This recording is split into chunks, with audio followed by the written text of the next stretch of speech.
नमस्कार, बिहार अभियान कार्यक्रम में आपका स्वागत है। मैं हूं नज़ीर अख्तर खान।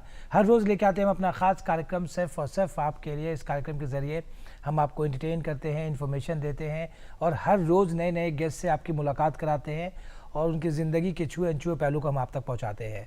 गेस्ट का क्या क्वालिटी है, क्या एजुकेशन है, किस प्रोफेशन से वो जुड़े हैं, वो सारी जानकारियाँ हम देते हैं इस प्रोग्राम के ज़रिए। हमने कहा आपको एंटरटेन करते हैं, इसीलिए बहुत सारे सेगमेंट्स होते हैं हमारे इस प्रोग्राम में। सुबह का वक्त है, अखबारों की सुर्खियों को लेते हैं हम। अखबारों की सुर्खियों को लेना लाजमी होता है और ख़ास से प्रोग्राम को अगर हम शुरुआत करते हैं, आगाज़ करते हैं तो एक अच्छे से अनमोल वचन से हम शुरुआत करते हैं ताकि आपकी सुबह जो हो वो पॉजिटिविटी के साथ शुरू हो। तो हम प्रोग्राम का आगाज़ एक अच्छे से अनमोल वचन से करते हैं। देखिए क्या ख़ास है आज अनमोल वचन।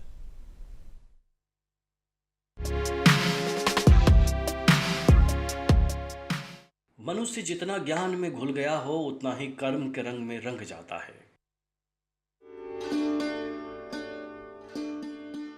आज हमारे साथ स्टूडियो में मौजूद हैं डॉक्टर रमेश्वर सिंह जी, जो कि वाइस चांसलर हैं बिहार एनिमल साइंस यूनिवर्सिटी के। सर, आपका हमारे ख़ास कार्यक्रम बिहार अभियान में बहुत बहुत स्वागत है। बहुत धन्यवाद। डॉक्टर रमेश्वर सिंह सर, हम जानना चाहेंगे आप बेसिकली आप कहाँ के रहने वाले हैं, आपके एजुकेशन की जो शुरुआत हुई वो कहाँ से हुई?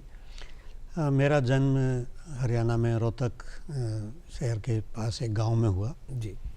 और मेरी प्राथमिक शिक्षा अपने गांव के स्कूल से ही हुई और हाई स्कूल के बाद मैं शहर के नज़दीक में जो भी कॉलेज था वहाँ से ग्रेजुएशन किया कुरुक्षेत्र यूनिवर्सिटी से जी।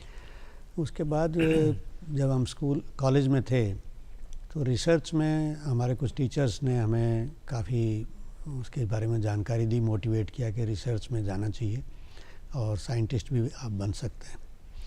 तो मैं रिसर्च इंस्टीट्यूट से ही पीजी करने की मन में एक धारणा बनी। तो national dairy research institute Karnal, वहाँ मेरा एडमिशन हुआ पीजी में और वहाँ से मास्टर्स डिग्री किया। और मास्टर डिग्री माइक्रोबायोलॉजी में करने के बाद एग्रीकल्चर रिसर्च सर्विसेज हैं Indian council of agriculture research के लिए जी। तो मेरा एआरएस में सिलेक्शन हुआ और मेरी पहली अपॉइंटमेंट एज ए साइंटिस्ट 1978 में Indian veterinary research institute Izzatnagar में हुई। जी। तो वहाँ से ही मैंने फिर इन सर्विस पीएचडी किया। तो मेरी एनडीआरआई से मास्टर्स डिग्री है आईसीआर के और आईसीआर के ही इंडियन वेटरनरी रिसर्च इंस्टीट्यूट से पीएचडी की डिग्री है और वहीं मैंने अपना रिसर्च का जो करियर है उसका शुरुआत की और पशु पोषण में काम किया जी। और डेयरी सूक्ष्म जीव विज्ञान के क्षेत्र में काम किया और आईसीआर हेडक्वार्टर पे मीडिया और आउटरीच और पब्लिकेशंस उसके डायरेक्टर के रूप में काम किया। उसके बाद 2017 में मुझे ये अवसर मिला यहाँ आकर के जो बिहार पशु विज्ञान विश्वविद्यालय है, इसकी एक नए विश्वविद्यालय की स्थापना की जा रही थी। तो एक संस्थापक कुलपति के रूप में योगदान करने का मुझे अवसर मिला। बहुत खुशी की बात है जब 2017 में आप बिहार आए और आपको मौका मिला बिहार एनिमल साइंस यूनिवर्सिटी, जिसे हम बिहार वेटनरी कॉलेज, और में बहुत सारे कोर्सेज होते हैं जिस पे हम बातें करेंगे। लेकिन आपने शुरू में कहा कि रिसर्च में ही जाना हुआ और आपके जो सीनियर थे, टीचर थे आपके, उन्होंने कहा कि आप रिसर्च में ज़्यादा आपकी रुचि है तो आप साइंटिस्ट बनिए। तो उसमें क्या क्वालिटी थी आपकी? मतलब एजुकेशन की तरफ बहुत अच्छे थे आप, या कुछ आपको लगता था कि नहीं नई खोज करनी है मुझे? एज सच जैसे होता है पढ़ाई में मैं हमेशा अच्छे विद्यार्थियों में रहा और हाई स्कूल में भी मैं बोर्ड की मेरिट में था, उसके बाद प्री यूनिवर्सिटी में भी मेरिट में था जी। तो कॉलेज ने हमारे संपर्क किया था जो मेरिट होल्डर स्टूडेंट्स थे कि हम उनको फ्री शिप देंगे अपने कॉलेज में और उनका अलग सेक्शन बनाएंगे और उन पर विशेष ध्यान देंगे। तो साइंस में मेरी सबसे ज़्यादा रुचि रही और साइंस के जिस तरह से हम प्रैक्टिकल भी करते थे और काम करते थे तो टीचर्स को लगता था कि ये आइडेंटिफाई करते थे हमें उस तरह का कि आप अच्छा लैब में काम कर सकते हैं और आपकी नई चीज़ों में रुचि है। तो उन्होंने हमें आईआरआई के बारे में, भाभा एटॉमिक रिसर्च सेंटर के बारे में और इसरो के बारे में, इस तरह की जो रिसर्च की स्टोरीज़ थी वो हमारी कक्षा में वो बताते थे कि कैसे किस किस तरह के वहाँ उपकरण उपलब्ध हैं और किस तरह से जो न्यूक्लियर साइंस है या स्पेस साइंस है या एग्रीकल्चर साइंस है, इसमें देश को आवश्यकता भी है और इसमें हमारा देश प्रगति कर रहा है, तो इसमें काफ़ी अपॉर्चुनिटीज़ हैं। तो उन्होंने कहा कि जो ट्रेडिशनल है कि हरियाणा में लोग आर्मी में चले जाते हैं या वकील बन जाते हैं या डॉक्टर बन जाते हैं या टीचर बन जाते हैं, तो उन्होंने कहा इससे हट करके आप कुछ और सोचें। तो मैंने जो इंडियन एग्रीकल्चर रिसर्च इंस्टीट्यूट है दिल्ली में और NDRI करनाल में नेशनल डेयरी रिसर्च इंस्टीट्यूट है, या हरियाणा में एग्रीकल्चर यूनिवर्सिटी है, हरियाणा एग्रीकल्चर यूनिवर्सिटी, वहाँ उन तीनों मौका ढूंढा मैंने, अवसर ढूंढा। और करनाल में सबसे पहले सेशन शुरू होता था तो मेरा मेरिट पे वहाँ सिलेक्शन हुआ और मैं वहीं से अपनी मास्टर डिग्री पूरी की और मैं एंजॉय कर रहा हूँ। रिसर्च करियर मैंने बहुत एंजॉय किया। जाहिर सी बात है, रिसर्च में बहुत कुछ सीखने को मिलता है और बहुत कुछ करने को मिलता है। बिहार वेटनरी कॉलेज की अगर हम बात कर रहे तो सबसे पुराना बिहार का ये कॉलेज है, और यहाँ पे आके क्या चैलेंजेस थे आपके लिए, क्या कुछ किया आपने, उसके बारे में अगर हम बातें कर ले तो। ये एक बहुत प्रतिष्ठित कॉलेजेस में से रहा है जी। और 1927 में ब्रिटिश पीरियड में इसकी स्थापना की गई। उस समय मैं समझता हूँ कि ब्रिटिश इंडिया का ये 5वां सबसे पुराना कॉलेज है। और यहाँ पर सेंट्रल प्रोविंस से, नॉर्थ वेस्ट फ्रंटियर प्रोविंस से, नेपाल से, बर्मा से और बहुत सारे अन्य राज्यों से भी विद्यार्थी आते थे। बंगाल और बिहार और उड़ीसा के लिए तो विशेष रूप से रहा। बंगाल में पहले बना वेटनरी कॉलेज, उसके बाद ये बिहार एंड उड़ीसा के लिए बनाया गया था जी। और जो हमारे विद्यार्थी उस समय बंगाल में पढ़ रहे थे उनको यहाँ ट्रांसफ़र किया गया। सेकेंड ईयर थर्ड ईयर वालों को भी सबको ट्रांसफ़र किया गया। तो ये संस्था जो है अपने चरम पे रही, लेकिन बीच में होता है टाइम, समय के साथ साथ उतार चढ़ाव आते हैं जी। तो 2017 से पहले बहुत अच्छी स्थिति में नहीं था कॉलेज जी। टीचर्स की भी कमी थी और वेटनरी काउंसिल ऑफ इंडिया जो इसकी देखती है, इंस्पेक्शन करती है, वो लोग भी ज़्यादा खुश नहीं थे। मैं बताना चाहूँगा कि उस समय C ग्रेड दे करके गए थे हमारे। अच्छा। और अभी हमारा इंस्पेक्शन हुआ है तो उसमें हमें A+ ग्रेड मिला है। बहुत अच्छी बात है, आपकी मेहनत और लोगों की मेहनत, पूरी टीम साथ में काम कर रही है। और जब बुरा लगता है जब आप जहाँ काम करते हैं और आप इंस्पेक्शन के लिए टीम आती है और आप कहीं ना कहीं कुछ कमी निकाल के जाती है तो ख़ुद भी एहसास होता है कि नहीं, मुझे इम्प्रूवमेंट करना है। अगर आपके आने के बाद अगर A+ ग्रेड दे के गई है तो ये बहुत काफ़ी बड़ा माहौल में परिवर्तन हुआ है। और उसमें जो टीचर्स की कमी थी, जो संसाधनों की कमी थी, लैबोरेटरीज़ में इक्विपमेंट की कमी थी, या हमारे टीचिंग मेथड्स को मॉडर्नाइज़ करने की जो आवश्यकता थी, उसके लिए हमें काफ़ी प्रोत्साहन मिला। इसके लिए सरकार ने भी बहुत मदद की और केंद्र सरकार की विभिन्न एजेंसियों से हमें काफ़ी अच्छे ग्रांट्स मिले जी। जिसमें national agriculture higher education project ICR का है, वो हमें 3 साल के लिए मिला और उसमें हमारे फैकल्टी को बाहर विदेशों में ट्रेनिंग लेने का अवसर भी मिला। उसके साथ साथ जो अति आधुनिक हमारे मेथड्स हैं टीचिंग के, टेक्नोलॉजी आधारित, उनको अपनाने का भी अवसर मिला। और कई हमारे पास ऐसी फैसिलिटी हैं जो अन्य कॉलेजेस में अभी तक नहीं आई, अन्य कॉलेज या अन्य राज्यों में नहीं आई हैं। यानी कि मैं वेटनरी कॉलेजेस से ही तुलना करूंगा। जो अन्य प्रदेशों के वेटनरी कॉलेज हैं उसमें अब हमारे अग्रणी कॉलेजेस में इसका नाम आता है। जैसे आपने कहा कि फैकल्टी को बाहर रिसर्च के लिए भेजते हैं या उन्हें बहुत कुछ सीखने का मौका मिलता है अन्य देश में जाके, तो ये एक अच्छा एक्सपीरियंस होता है लोगों के लिए। एक्सपोजर बहुत ज़रूरी है। एक्सपोजर बहुत ज़रूरी है। और वहाँ का इंफ्रास्ट्रक्चर और वर्क कल्चर और मोटिवेशन, बाहर निकलता है कोई भी व्यक्ति तो उसको एक ग्लोबल फीलिंग आती है। उसको मालूम चलता है कि दूसरे देशों में क्या हो रहा है, वो लोग अपने काम को किस तरह की अहमियत देते हैं या कितनी सुगमता से और सरलता से उन्होंने अपने प्रोसीजर बनाए हैं वर्क कल्चर के अंदर। तो उनको यहाँ अपना करके आगे बढ़ने का एक प्रेरणा मिलती है और सीख कर जो आते हैं उसको अन्य अपने साथियों को भी सिखाते हैं, स्टूडेंट्स को भी सिखाते हैं। और आजकल जो ऑनलाइन हमारा सिस्टम शुरू हो गया है जी, उसमें हम वेबिनार के माध्यम से या दूसरे जो एक्सपर्ट्स हैं उनको आइडेंटिफाई करके आते हैं, उनसे एक लिंकेज बनता है। तो आगे तक के लिए हम उस लिंकेज को जारी रख सकते हैं और उस चीज़ का लाभ ले सकते हैं कि जो एकेडमिक प्रोग्रेस हो रही है, जो एकेडमिक एटमॉस्फेयर है, उसमें लगातार हमारे विद्यार्थियों की, हमारी फैकल्टी की, सबकी रुचि बनी रहे। जी। तो ये प्रोजेक्ट हमारा काफ़ी अच्छा रहा और अभी ये पूरी तरह समाप्त नहीं हुआ है, इसके 2-3 फेज़ हैं। वो पहला फेज़ हमारा संपन्न हुआ है, दूसरे फेज़ में और तीसरे फेज़ में भी हमें और सुविधाएं मिलने की उम्मीद है इसमें। आपका जो स्पेशलाइजेशन था वो डेयरी की तरफ भी माइक्रोबायोलॉजी, तो माइक्रोबायोलॉजी की अगर हम बात कर रहे हैं यूथ्स के लिए, तो उनका क्या स्कोप है, क्या एक्सपोजर है और किस तरीके से वो इस फील्ड में आ सकते हैं? माइक्रोबायोलॉजी एक ऐसा विषय है जो जिसको कहेंगे कि हर ब्रांच में, हर फील्ड में साइंस के या बायोलॉजी के वो एप्लीकेबल है। तो हम चाहे हेल्थ की बात करें, चाहे प्रोडक्शन की बात करें, चाहे एग्रीकल्चर की बात करें, प्रोसेसिंग की बात करें, वहाँ ये विषय आता है। ज़्यादातर लोग हम जीवाणुओं को बीमारी से जोड़ते हैं कि रोगाणु ही होते हैं, लेकिन 99% से भी ज़्यादा जो रोगाणु हैं, ये सूक्ष्म जीव हैं, वो हमारे साथी हैं, हमारे लिए लाभकारी। हमारे अपने शरीर में, हमारे आंतड़ियों में, हमारे मुंह में, हमारे नाक में, हमारी स्किन के ऊपर एक नॉर्मल माइक्रोफ्लोरा होता है, जो अब तो लोग काफ़ी समझने लगे हैं जब से कोविड का टाइम आया है कि इम्यूनोलॉजी और हाइजीन और इन चीज़ों के बारे में बहुत बातें हो रही हैं, अवेयरनेस आई है। तो प्रोबायोटिक्स को भी लोग समझने लगे हैं कि जो फ्रेंडली बैक्टीरिया हैं वो कैसे काम करते हैं। तो मेरा डेयरी माइक्रोबायोलॉजी, फूड माइक्रोबायोलॉजी, गट माइक्रोबायोलॉजी, प्रोबायोटिक्स, फर्मेंटेड मिल्क्स और माइक्रोबियल कल्चर कलेक्शन, इन फील्ड्स में काम रहा है।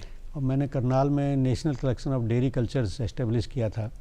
जितने भी हमारे ये फर्मेंटेड मिल्क्स बनते हैं, जैसे दही है, योगर्ट है, या हमारे चीज़ की वैरायटीज़ हैं, या छाछ है, इनको औद्योगिक स्तर पे बनाने के लिए स्टैंडर्ड कल्चर्स की आवश्यकता होती है, जिनमें एसिडिटी कंट्रोल में रहेगी या एक गिवन टाइम पीरियड के अंदर उसकी सेटिंग हो जाएगी, ताकि जो रेट ऑफ एसिड प्रोडक्शन है कल्चर के द्वारा वो नियंत्रित हो। और उसी तरह से उसका फ्लेवर उसी कल्चर के ऊपर डिपेंड करता है कि उसमें सुवास है या वो आपको अपील नहीं कर रहा, तो फ्लेवर जो है वो आपको एकदम पसंद आए इस तरह का। तो दही में जो भीना फ्लेवर होता है वो एक डाईएसिटाइल नामक केमिकल है जो उसमें प्रोड्यूस करते हैं बैक्टीरिया। साथ में बैक्टीरिया विटामिन्स भी प्रोड्यूस करते हैं दूध के अंदर। जब दही बनती है तो उसमें ऐड हो जाती हैं कुछ विटामिन्स जो कि बैक्टीरिया द्वारा सिंथेसाइज की जाती हैं। तो ये माइक्रोबियल कल्चर है। घर में तो हम पुराने दही में से आगे स्टार्टर यूज़ करते रहते हैं, लेकिन इंडस्ट्री में अगर एक बैच हमारा फेल हो गया तो पता चला कि 50,000 लीटर दूध हमारा गड़बड़ हो गया। तो इसलिए वहाँ स्टैंडर्ड कल्चर्स की आवश्यकता पड़ती है, मेंटेन करना है। हाँ, तो मुझे नेशनल डेयरी डेवलपमेंट बोर्ड के द्वारा ये प्रोजेक्ट दिया गया था, जिस समय भारत में ये औद्योगिक स्तर पे उत्पादन का प्रयास किया जा रहा था। तो इंडस्ट्री प्रयास कर रही थी कि हम जो है औद्योगिक स्तर पे कैसे आगे बढ़े, कैसे इसको अपनाएं। देश में इंडिजिनस कल्चर अवेलेबल नहीं थे, तो मुझे ये स्कीम दी गई और उनकी फाइनेंशियल मदद से और उनके कोलैबोरेशन के साथ जो हमने कल्चर आइसोलेट किए, कल्चर डेवलप किए, उन सब की टेस्टिंग एनडीडीबी आनंद में की गई, नेशनल डेयरी डेवलपमेंट बोर्ड के वैज्ञानिकों ने भी की। और जो दोनों पे हमारी सहमति हुई उनको हम इंडस्ट्री में लेकर गए।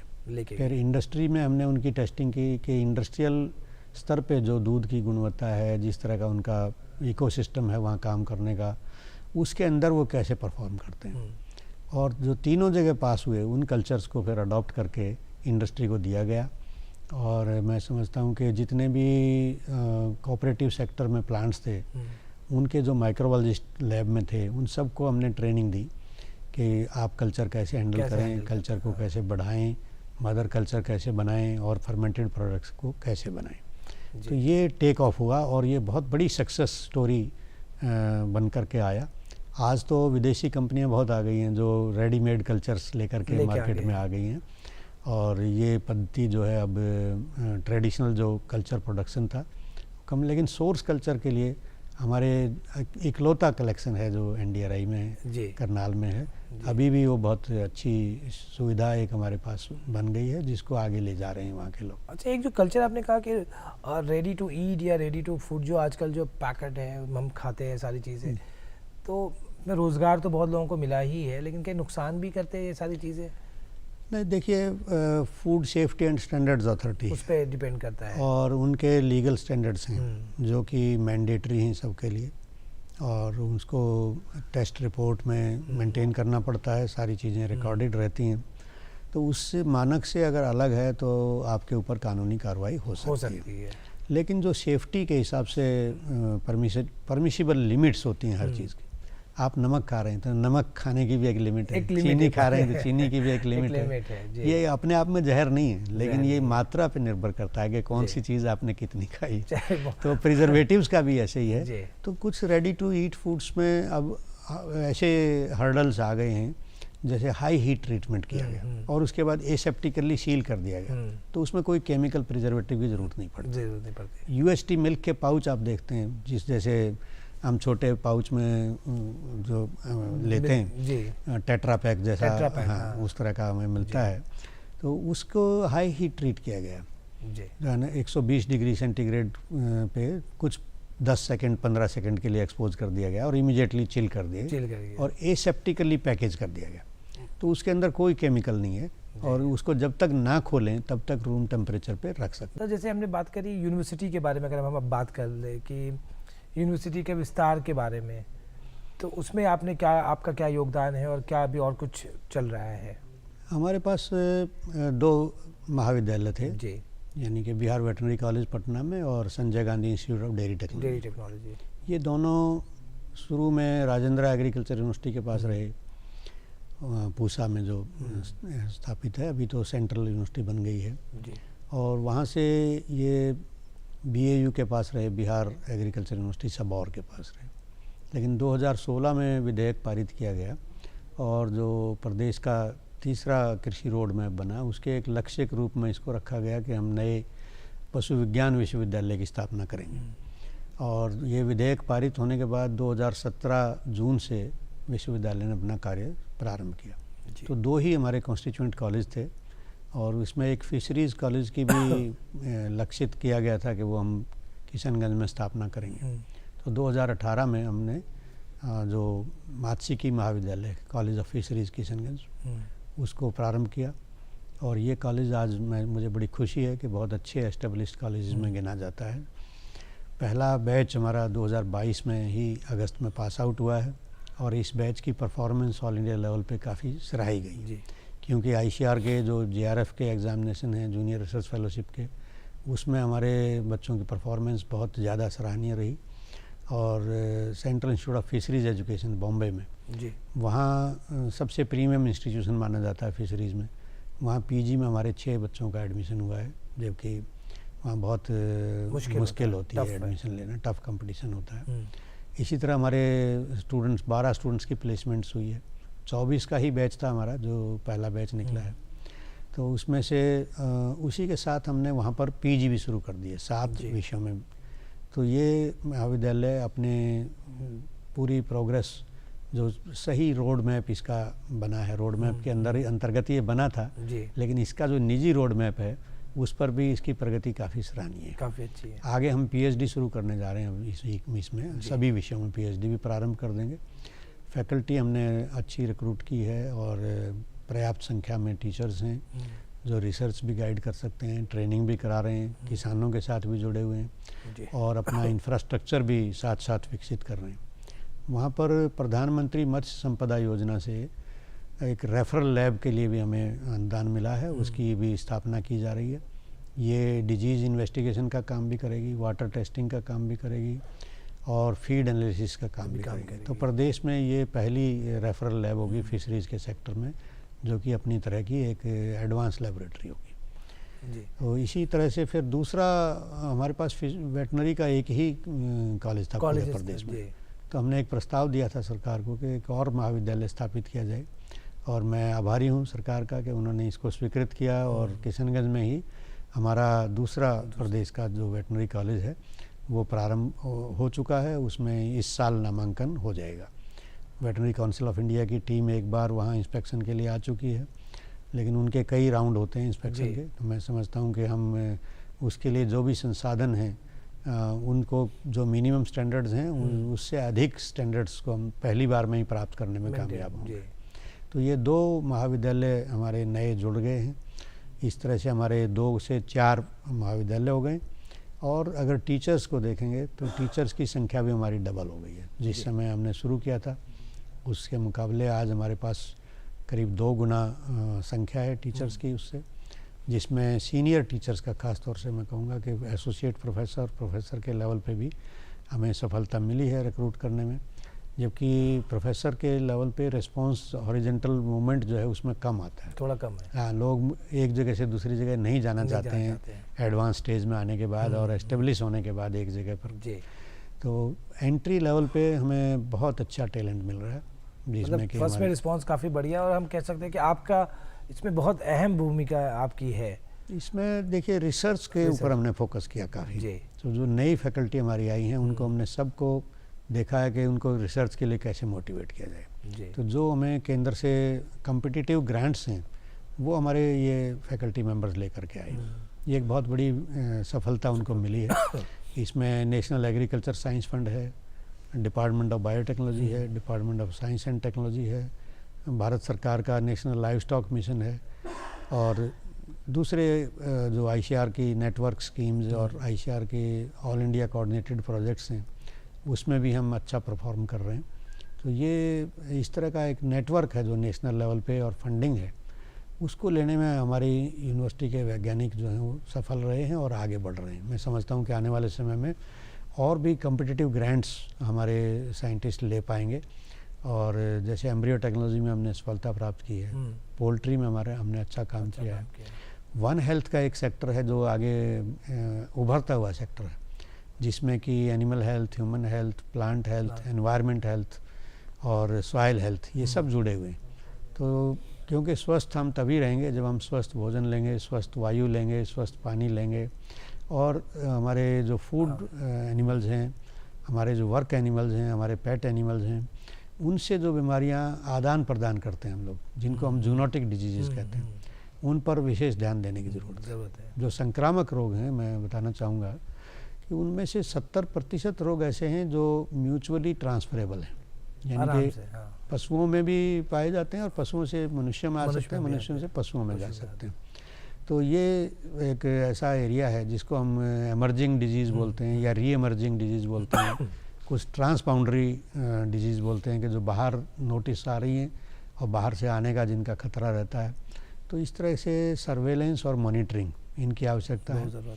तो हम एक हाई लेवल की एडवांस डिजीज़ डायग्नोस्टिक लैब का प्रस्ताव भी लेकर आए हैं सरकार के पास, और मैं आशा करता हूं कि ये प्रस्ताव भी हमें मंजूर होगा। और भी इंफ्रास्ट्रक्चर हम बढ़ा रहे हैं, पोल्ट्री के लिए भी हम ब्रीडिंग स्टेशन शुरू कर रहे हैं, गोट के लिए ब्रीडिंग स्टेशन शुरू कर रहे हैं, और बफलो के लिए अलग से शुरू कर रहे हैं, इसी तरह पिगरी के लिए भी शुरू कर रहे हैं, ताकि जो एडवांस हाई जेनेटिक मेरिट का जो जर्म प्लाज्म है उसको हम प्रदेश में इजीली अवेलेबल करा सकें। अच्छा, यूनिवर्सिटी से अगर हटके में बातें करूँ, अब अगर रोज़गार को लेके लोगों में पोल्ट्री फार्म है, डेयरी प्रोजेक्ट है, वो कैसे आप लोगों को अवेयर करते हैं, उसमें क्या आप लोगों का योगदान रहता है कि आप ये काम शुरू करें, इसमें ये आपकी ये प्रोडक्टिविटी होगी, इसमें आपको ये मफाद होगा, मीन्स फ़ायदा होगा? देखिए, अल्टीमेटली किसी भी संस्था का उद्देश्य है विकास जी, और वो मानव संसाधन के रूप में जो हम विकास कर रहे हैं उसका आगे चल कर के क्या उपयोग हो और वो किस तरह से हमारे ज्ञान वर्धन में सहायक हो, जिससे कि हमारी जो आर्थिक स्थिति है, इकोनॉमी है, रोज़गार है, न्यूट्रिशन है, उसको प्रोत्साहन मिले, उसको बढ़ावा मिले। तो देहात के हिसाब से अगर हम देखते हैं तो कृषि पर हमारी इकोनॉमी आधारित है, लेकिन कृषि में जो जोत है हमारी, उसका साइज़ है, वो उस पर काफ़ी कुछ निर्भर करता है। तो छोटे किसान, मझले किसान, बड़े किसान, हम इस तरह से वर्गीकृत करते हैं, लेकिन पशुधन का ऐसा है जिसमें हमें बहुत ज़्यादा ज़मीन की ज़रूरत नहीं है जी। तो ये लैंड होल्डिंग आपके पास कम हो तब भी आप पोल्ट्री का काम कर सकते हैं, गोट का काम कर सकते हैं, आप डेयरी का काम कर सकते हैं। और इसमें देखने में यह आया कि जो वृद्धि दर है हमारी इस समय इकोनॉमी की, वो एनिमल लाइव स्टॉक सेक्टर में सभी कंपोनेंट्स में इंक्लूडिंग फिशरीज़, वो कृषि और बागवानी, परंपरागत कृषि और बागवानी से कहीं अधिक। वहाँ 2, 3, 4% से ज़्यादा नहीं जा रहा है, लेकिन यहाँ 6 से 10%, 15% तक जा रही है। और किसानों की आय बढ़ाने के लिए ख़ास तौर से ये देखा गया है कि डेयरी और लाइव स्टॉक और पोल्ट्री और फिशरीज़, इनमें ज़्यादा दम है। इसमें जो वृद्धि दर नोटिस की गई है ज़्यादा है, और जिस तरह की इनकम नोटिस की गई है, और जो हाई क्वालिटी प्रोटीन है क्योंकि एनिमल प्रोटीन जो हम चाहे दूध हो, चाहे मीट हो, चाहे अंडा हो, चाहे फिशरीज़ हो, इसके अंदर जो प्रोटीन की गुणवत्ता है, अमीनो एसिड्स की गुणवत्ता है, वाइटामिन्स का है, उनका हमारे पोषण में एक अहम रोल है। तो इसको बढ़ावा देना हमारे कुपोषण को एड्रेस करता है, गरीबी को एड्रेस करता है, और इसके साथ बहुत सारी तरह के रोज़गार जुड़े हुए हैं जिनमें हम प्रशिक्षण देते हैं। मैत्री एक कार्यक्रम हमारे यहाँ चल रहा है जिसमें आर्टिफिशियल इंसेमिनेशन के लिए जो वर्कर्स हैं हमारे, उनको हम ट्रेनिंग देते हैं जी। तो वो फील्ड में जा कर के अपना इससे आजीविका चला रहे हैं और अच्छा कर रहे हैं। मैं फील्ड में जो लोग हमारे से ट्रेनिंग लेकर के गए हैं उनसे फीडबैक भी लेता हूँ, उनसे टच में भी रहते हैं हमारे प्रोफेसर जो हैं। हाँ जी, और उनकी रिपोर्ट्स आती हैं, कई बार हम सीधे उनसे बातचीत करने का, रूबरू होने का भी अवसर मिलता है। तो मुझे बड़ा संतोष है कि ये इस तरह का उत्साह जो है युवाओं में है, और कई लोग उसमें डेयरी में आगे आए हैं, कुछ लोग बटेर का काम भी शुरू किया है, कुछ लोगों ने इंटीग्रेटेड फार्मिंग भी शुरू किया है, और इको टूरिज़म करने वाले भी कुछ भाई आगे आए हैं जिन्होंने इको टूरिज़म में, एग्रीकल्चर टूरिज़म में पैसा लगाया है, और डिफरेंट स्पीशीज़ के जैसे बर्ड्स रखे हैं 6-7 तरह के, जो हमारे वन राजा और कलर बर्ड हैं, या हमारे हाई एग यील्डिंग जो लेयर बर्ड्स हैं, दूसरे साथ में टर्की और गिनी फाउल और बटेर और इवन डक्स, ये भी वहाँ पर रखी हैं। तो जो बच्चे आते हैं या लोग देखने आते हैं, घूमने आते हैं, उनको भी इंटरेस्ट क्रिएट होता है कि किस तरह के बर्ड्स की विविधता है और वो उनका बिहेवियर कैसे है, कैसे वो परफॉर्म कर रहे हैं। तो और साथ साथ फिशरीज़ का है, फिशरीज़ में तो बहुत संभावनाएं हैं, और आगे चल करके प्रोसेसिंग सेक्टर में जो है ना बहुत एक ओपनिंग होने वाली है, क्योंकि जो नए हमारे अब फैमिलीज़ में सिस्टम आ रहा है कि सब वर्क कल्चर ऐसा है, घर में हस्बैंड वाइफ दोनों काम करते हैं, तो उनको जो अपनी रसोई में समय लगता था और चीज़ों में समय लगता था, वो अब उसकी कमी महसूस होती है। तो जो प्रोसेस्ड फूड्स हैं वो उसमें कट करते हैं उनका टाइम, और सुविधा होती है। पोल्ट्री में मैं समझता हूँ कि अभी 25% है, तो ये 50% होने जा रहा है अगले कुछ टाइम में। डेयरी में अगर 45% है तो ये 70% होने जा रहा है, और हमारी जो क्षमता का विकास हुआ है प्रोसेसिंग का डेयरी में, वो ये दर्शाता है कि किस तरह से उत्पादन में भी को ड्राइव करता है, उसको कैसे बढ़ाता है, क्योंकि आगे एक मार्केट खुलती है, और ईजी मार्केट जिसके लिए है उसका उत्पादन करने में लोगों को सीधे लाभ दिखाई पड़ता है। तो यही चीज़ हमारे फिशरी में, पोल्ट्री में होने जा रही है। प्रदेश में बहुत बड़ी डिमांड है, फिशरीज़ की बहुत अच्छी डिमांड है, पोल्ट्री की भी अच्छी डिमांड है, इस तरह से मटन की तो बहुत ही अच्छी डिमांड है। उसका रेट भी मैं समझता हूँ कि पूरे देश में एक अच्छी जो कीमत मिल जाती है उन राज्यों में से हम हैं। तो यहाँ पर जो भी हमारे युवा हैं वो इसकी तरफ आकर्षित होते हैं, और अगर वो प्रशिक्षण लेकर के इसमें जाते हैं तो उनको फीड का भी आइडिया है, उनको हेल्थ का भी आइडिया है, उनको मैनेजमेंट का भी आइडिया है, और उनकी हैंड होल्डिंग करते हैं उनसे हम टच में रहते हैं, उनसे लगातार संपर्क बनाए रखते हैं कि आपको कोई दिक्कत आए तो आप बताइए। तो मैं चाहूँगा कि और भी युवा जो भी हमारे इस कार्यक्रम को देख रहे हैं वो हमसे संपर्क करें। हमारे प्रसार शिक्षा निदेशालय है, वहाँ पर संपर्क करें, या हमारे बिहार वेटनरी कॉलेज के डीन से संपर्क करें, या किशनगंज में जो डीन हैं हमारे फिशरीज़ के और वेटनरी के, उनसे बात करें, या हमसे बात करें। तो ये बहुत सारे अवसर के बारे में हम उनको बता सकते हैं, और इस तरह की प्रशिक्षण और ट्रेनिंग्स हम आत्मा के माध्यम से, KVK के माध्यम से, और अपने डायरेक्ट निदेशालय के माध्यम से करते हैं। बीच में अगर बात कर ले कि अगर आपने शुरुआत करी इंफॉर्मेटिव वीडियोस की बात कर ले, जो इन्फॉर्मेटिव वीडियोस है जो स्टूडेंट्स के लिए काम आते हैं, फार्मर्स के लिए काम आते हैं, तो उन लोग उस पर भी आप लोगों ने काम करा है, और किस टेक्नोलॉजी देखिए बहुत बड़ा रोल प्ले कर रही है। एजुकेशन का पूरे जो डायमेंशंस हैं, पेडागोगी है, जो उसमें काफ़ी बड़ा चेंज आ रहा है, और अब हम पहले से बने हुए वीडियोस अगर रखते हैं अपने पास, वो स्टूडेंट्स को अवेलेबल कराएं तो उससे लर्निंग बार बार उसको देख सकता है, उसमें अपने डाउट्स क्लियर कर सकता है। कोरोना के टाइम में जो ऑनलाइन क्लासेस हुई, तो हमने सुनिश्चित किया कि उनकी सबकी रिकॉर्डिंग हो, और रिकॉर्डिंग करने के बाद वो हर लेक्चर को अपलोड किया जाए हमारे चैनल पे। तो मुझे इस बात की खुशी है कि हमने ये काम किया और आज हमारे 1700 से अधिक जो लेक्चर्स हैं, रिकॉर्डेड लेक्चर्स, वो हमारे चैनल पे उपलब्ध हैं। और ये देश के सबसे बड़े चैनल्स में से एक है जो शिक्षा, वेटनरी एजुकेशन से रिलेटेड है जी।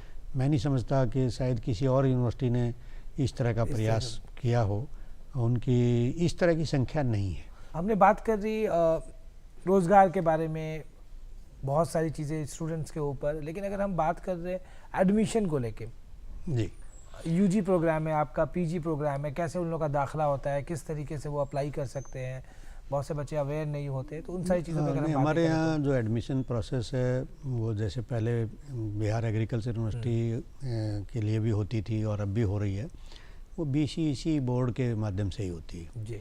और BCEC बोर्ड पहले अपनी परीक्षा करता था, लेकिन अभी जो है ICAR की परीक्षाएं हैं या नीट की परीक्षा है, वहाँ से स्कोर लेते हैं और इनका एडवर्टीज़मेंट निकलता है, तो डायरेक्ट जो काउंसलिंग है वो BCEC बोर्ड कराता है और सभी सीटें हमारी वहाँ से भरी जाती हैं।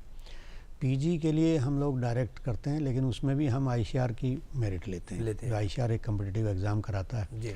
तो हमने अपना एग्ज़ाम का बर्डन अपने पास नहीं रखा हुआ, उसमें हमें भी सुविधा है और उससे एक मेरिट भी इंश्योर होती है कि जो बच्चे आ रहे हैं उनकी जो स्टैंडर्ड है, जो क्वालिटी है, वो हमें मिलेगी। एक ख़ास तौर से मैं बताना चाहूँगा कि जो अफोर्डेबिलिटी है हमारी, यानी कि समावेशी शिक्षा, उसमें हम अग्रणी हैं कि हमारे यूजी में भी जो स्टाइफंड कहते हैं या स्कॉलरशिप कहते हैं, फ़ीस तो बहुत ही कम है, बहुत ही कम है। अगर फ़ीस हमारी 2000 एवरेज लगाई जाए पर मंथ तो 24,000 रुपये साल का खर्चा आता है करीब फीस का। और देखा जाए तो 2,000 रुपये हम स्टाइफंड देते हैं और 6,000 रुपये का एक कंटीजेंसी मिलता है साल में, जो कि पुस्तकों के लिए और दूसरे सामान के लिए उनको दिया जाता है। तो 30,000 रुपये हम पे कर रहे हैं और जबकि 24,000 के आसपास फीस है। तो यूजी के प्रोग्राम्स के लिए, ये यूजी के लिए हो गया, इस तरह का और राज्यों में नहीं है, ये हमारे राज्य की पहल है। वहाँ पर है कुछ मेरिट स्कॉलरशिप हैं, मैं नहीं समझता कि इस तरह का फुल फ्लेज्ड स्टाइफंड जो है प्रत्येक विद्यार्थी को कहीं दिया जाता है। दूसरा, पीजी में हमारे यहाँ मास्टर डिग्री के लिए फेलोशिप शुरू किया गया है 7,650 रुपये। इसी तरह डॉक्टरेट के लिए, PhD के लिए जो है 12,000 रुपये की फेलोशिप शुरू की गई है, जो कि सभी विद्यार्थियों को मिलेगी। तो इसमें खास जो लाभ हमें मिलेगा वो ये है कि पीजी की तरफ बच्चे अट्रैक्ट होंगे, और जब तक यूनिवर्सिटी में रिसर्च का माहौल नहीं होगा, PhD का माहौल नहीं होगा, हमारी लैब में जो स्टैंडर्ड्स हैं वो विकसित नहीं होंगे, और रिसर्च की जो ट्रेनिंग हम अपने बच्चों को देना चाहते हैं आगे साइंटिस्ट बनाने के लिए, अच्छे टेक्निकल प्रोफेशनल बनाने के लिए, वो उसके लिए बहुत ज़्यादा महत्वपूर्ण है, बहुत इम्पॉर्टेंट है। तो ये हमारी इंक्लूसिवनेस जो है इसमें बहुत स्पष्ट है, और ये इसी वर्ष से शुरू हुआ है, पिछले साल से शुरू हो गया है 2022 से। BVSC के स्टूडेंट्स को इंटर्नशिप मिलती है, फाइनल ईयर में जब इंटर्नशिप का करते हैं तो उनको ऑनरेरियम देते हैं, तो वो भी पहले 5,000 रुपये था, 15,000 रुपये उसको रिवाइज करके कर दिया है एक बार। अपने ही बच्चों को अपने ही कॉलेज में जो इंटर्न हैं, हाँ, उनको अच्छी खासी फीस मतलब मिल जाते हैं, साल भर का इंटर्नशिप उनका रहता है। और डेयरी प्लांट्स में भी बच्चे काम करते हैं जो बीटेक डेयरी टेक्नोलॉजी से हैं, उनको भी उसमें ऑनरेरियम मिलता है। तो इस तरह से शिक्षा में हमारे, मैं नहीं समझता कि पैसे की वजह से कोई बच्चा ना पढ़ पाए। पैसे कम है, सपोर्टिव, वो बहुत सपोर्टिव रोल है, लेकिन हमने एकेडमिक स्टैंडर्ड पे विशेष ध्यान दिया है। नहीं, क्लासेस रेगुलर होती हैं। अमूमन तौर पर होता है कि बच्चे बहुत बंक करते हैं, क्लासेस नहीं करते, और कभी क्लासेस कर रहे हैं कभी नहीं कर रहे हैं। तो आपके आने के बाद हमने ऑनलाइन जो है ना इसको मॉनिटरिंग किया है पूरा जी, और जिस दिन क्लास होती है उसी समय रियल टाइम में उनकी अटेंडेंस मार्क होती है, जो सिस्टम के अंदर मार्क हो जाती है, जिसको कोई टीचर चेंज नहीं कर सकता, कोई डीन चेंज नहीं कर सकता। तो उसी के अंदर जो नियम अनुसार 75% या 85% की जहाँ जहाँ रिक्वायरमेंट है, वो रिक्वायरमेंट जब पूरी होती है तो वो मशीन से ही कंट्रोल होता है, सारी चीज़ें ऑटोमेशन पे हैं। तो जो हमारा ERP सॉल्यूशन है वही गाइड करता है, और ये बच्चों की भी समझ में आ गई, टीचर्स की भी समझ में आ गई, और इसकी अवेयरनेस हम करते हैं, और ये पूरा सिस्टम बच्चे देखते रहते हैं कि वो कहाँ स्टैंड करते हैं, तो उनका शॉर्टफॉल ना हो कोई। तो इसका बहुत पॉजिटिव इम्पैक्ट पड़ा है। और जब अटेंडेंस पूरी हो रही है, लेक्चर अच्छे से हो रहे हैं, तो परीक्षाओं में भी बच्चों को अच्छा लग रहा है, रिजल्ट भी अच्छा आ रहा है। रिजल्ट भी अच्छा आ रहा है। हमारे बच्चों ने आईसीआर के जो कम्पिटिटिव एग्ज़ाम्स हैं उनमें बहुत अच्छी परफॉर्मेंस की है। ख़ासतौर से हमारे वेटनरी और फिशरीज़ के स्टूडेंट्स का वहाँ पर बहुत अच्छा सराहनीय परिणाम रहे हैं। और देश के जो अग्रणी संस्थान हैं उनमें पीजी में भी उनके एडमिशन हुए हैं। तो मेरा प्रयास है कि अब हम हर कॉलेज में सभी विषयों में पीजी डिग्री और सभी में पीएचडी डिग्री ये लगातार शुरू करें। वेटनरी कॉलेज में हमारे सभी विषयों में पीएचडी हो गई है जी, टोटल, जो पहले नहीं था, कई साल से बंद हो गया था, बहुत कम था। पीजी में भी बहुत कम संख्या थी, उसमें भी बहुत कई गुना बढ़ोतरी हुई है। और जैसे मैंने फिशरीज़ में बताया कि वहाँ भी हमने मास्टर डिग्री शुरू कर दिया है। डेयरी में जो SGIDT है वहाँ स्टाफ की कमी थी, हमने अभी वहाँ पर भी और स्टाफ को रिक्रूट किया है, नए टीचर्स आए हैं, नए प्रोफेसर आए हैं, तो वहाँ भी सभी विषयों में अब हम पीजी शुरू कर रहे हैं। मतलब आप जिस तरीके से काम कर रहे हैं, जिस तरह से मॉनिटरिंग कर रहे हैं, तो कहीं ना कहीं स्टूडेंट्स को बहुत लाभ मिल रहा है। और जो स्टूडेंट मतलब अवेयर नहीं थे, अब उनको कहीं ना कहीं है कि भाई मुझे क्लासेस करना है, 75% अटेंडेंस मस्ट है, उसके बिना ना मेरी कोई पैरवी चलेगी, ना मेरा कोई काम होने वाला है। और वो जो लेक्चरर देते हैं या प्रोफेसर जो होते हैं, जो बच्चों का क्लासेस लेते हैं, उन्हें भी पढ़ाने में मज़ा आता है जब बच्चे दिखते हैं। तो टेक्नोलॉजी की मदद से ये बहुत ईजी हो गया, बहुत ईजी हो गया। इसी तरह जो बायोमेट्रिक अटेंडेंस है स्टाफ की, प्रोफेसर्स की, टीचर्स की, वो बायोमेट्रिक अटेंडेंस हमारे दिमाग में रहे, मुझे जाना है। और वो तो उसके अतिरिक्त भी जो एक इकोसिस्टम में प्रभाव पड़ा पॉजिटिव, तो बच्चे भी, फैकल्टी भी, सब लोग बहुत उत्साहित हैं, क्योंकि वो अब जुड़ गए हैं देश में के विभिन्न तंत्रों से जुड़ गए हैं। हमने MOU किया है, कम से कम भी 10-15 यूनिवर्सिटीज़ के साथ हमारा MOU है देश विदेश में, और कई अच्छी अग्रणी संस्थाओं के साथ हमारा MOU है, ICR के साथ MOU है। वहाँ से हमें काफ़ी अच्छी सहायता मिल रही है। हम कोलैबोरेशन कर रहे हैं उनके साथ में, रिसर्च में, टीचिंग में। हमारे इंटर्नशिप के लिए जो स्टूडेंट्स हैं वो दूसरी संस्थानों में जाकर के काम कर रहे हैं, फार्मों पे काम कर रहे हैं, फीड इंडस्ट्री में काम कर रहे हैं, हेल्थ इंडस्ट्री में काम कर रहे हैं। तो ये बहुत सारे आयाम हैं, और इससे उनको अपने जो रोज़गार के पोटेंशियल हैं, जो अवसर हैं, जो उनका पता लगता है कि हम कहाँ कहाँ और काम कर सकते हैं। तो अब केवल सरकारी नौकरी की तरफ देखने वाला जो हमारा अप्रोच थी वो परिवर्तित हो रही है। लोगों में जहन में ये बातें होती है कि हम अगर हमने पढ़ाई करी है, अगर अच्छा स्ट्रीम है हमारा, तो हमें गवर्नमेंट में ही जाना है। तो अब कहीं ना कहीं रोज़गार की संभावनाएं इतने सारे बन गए हैं, एक्सपोजर मिलता है लोगों को, ऑप्शंस बहुत सारे हैं, तो वो बेहतर है उन लोगों के लिए। बच्चे आ रहे हैं आगे, उसमें से कि कोई अपनी क्लिनिक सेटअप कर रहे हैं, बहुत अच्छा। अब वेटनरी में जो क्लिनिक्स का काम है उसमें एक अच्छा वायबिलिटी आ गई है। जैसे बड़े शहरों में तो ख़ास तौर से जो हमारे कंपेनियन एनिमल्स हैं, पेट एनिमल्स हैं, उनकी प्रैक्टिस काफ़ी अट्रैक्टिव है। फार्मर्स के पास भी अब बड़े कीमती जानवर हैं, वो भी उनकी हेल्थ का पूरा ध्यान रखते हैं, तो वहाँ पर भी इसका बहुत अच्छा इम्पैक्ट पड़ा। आखिर में क्या मैसेज देना चाहते हैं यूथ्स को, स्टूडेंट्स को जो इस फील्ड में आना चाहते हैं? देखिए, लाइफ स्टॉक सेक्टर एक सनराइज सेक्टर है, फिशरीज़ और लाइफ स्टॉक दोनों, और इसमें तकनीकी ज्ञान, शिक्षा और प्रशिक्षण, इसके माध्यम से अनेक संभावनाएं खुलती हैं। इन अपार संभावनाओं का पूरा लाभ उठाने के लिए इसमें जिस स्तर पे भी जुड़ना चाहिए, चाहे प्रशिक्षण हो छोटी अवधि का, चाहे फॉर्मल एजुकेशन हो, उसके लिए सारी सुविधाएं हमारे पास हैं। और बच्चे आगे आएँ, युवा लोग आगे आएँ, या जो किसान भाई हैं, एंटरप्रेन्योर्स हैं, वो आगे आएँ।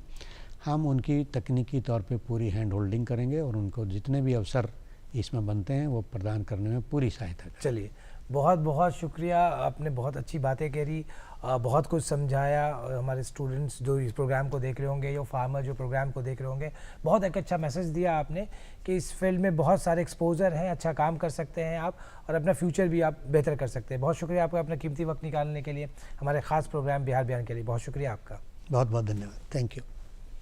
दर्शकों, आज हमारे साथ vice chancellor doctor Rameshwar Singh sir थे, जिन्होंने बताया कि डेयरी प्रोजेक्ट में या बहुत सारे फिशरी में और जो एनिमल है, बिहार वेटनरी कॉलेज है, क्या कोर्सेज है, किस तरह से यूजी और पीजी प्रोग्राम्स आप कर सकते हैं, स्टाइपेंड से लेके इंटर्नशिप तक और रोज़गार तक की बातें आप तब लोगों को बताइए कि इस फील्ड में अच्छा एक्सपोजर है, आप आ सकते हैं, जुड़ सकते हैं, और एकेडमिक क्या क्या चेंजेस हुए हैं और क्या बच्चों का रुझान किस तरीके से आगे बढ़ रहा है इस फील्ड में। और अटेंडेंस तक की बात कही उन्हें कि पहले लोगों का रुझान कम था, फैकल्टी कम थी और इंफ्रास्ट्रक्चर की भी कमी थी। अब टेक्नोलॉजी अच्छी आ गई है जिसकी वजह से लोग पढ़ते भी हैं, अटेंडेंस भी फुलफिल करते हैं और एग्ज़ाम में अच्छा रिस्पांस करते हैं और अच्छे जगह उनका प्लेसमेंट हो रहा है और अच्छे रोज़गार की संभावनाएं बढ़ रही है।